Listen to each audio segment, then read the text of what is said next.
So ఇక supreme court ఆదేశాల మేరకైతే speaker గడ్డం ప్రసాద్ ఎవరైతే పార్టీ ఫిరాయించారో ఆ 10 మంది ఎమ్మెల్యేలకు నోటీసులు పంపించడం జరిగింది. ఎందుకు ఫిరాయించారు, దానికి సరైన రీజన్ కావాలి అన్న రీతిలో నోటీసులు పంపించారు. సో ఇదే విషయమై నిన్న సీఎం రేవంత్ రెడ్డితో అందరూ భేటీ అయ్యారు. అసలు ఆ మీటింగ్లో ఏం జరిగింది, వీళ్ళ నుంచి ఎటువంటి సమాధానాలు వచ్చాయి, అయితే సీఎం నుంచి ఎటువంటి క్వశ్చన్స్ వచ్చాయి అన్న విషయం గురించి మనం మాట్లాడుకుందాం. అయితే బీఆర్ఎస్ ప్రభుత్వం ఎవరైతే పార్టీ ఫిరాయించారో ఆ ఎమ్మెల్యేల మీద కేసు ఫైల్ చేశారు, పిటిషన్ దాఖలు చేశారు. సో ఇదే విషయం అయితే ఇప్పుడు మాట్లాడడం జరుగుతుంది.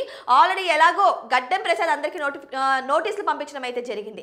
సో ఆ నోటీస్లో వివరణ కరెక్ట్గా లేకపోతే మళ్ళీ పిటిషన్ దాఖలయ్యే ప్రమాదం ఉంది. సుప్రీంకోర్టు యాక్షన్ తీసుకునే చాలా దారులు అయితే ఉన్నాయి. మరి సుప్రీంకోర్టు యాక్షన్ తీసుకుంటే ఖచ్చితంగా ఎవరైతే ఈ 10 మంది ఎమ్మెల్యేలు ఉన్నారో వాళ్ళకి ఖచ్చితంగా బై ఎలక్షన్స్ వచ్చి తీరుతాయి అన్నమాట.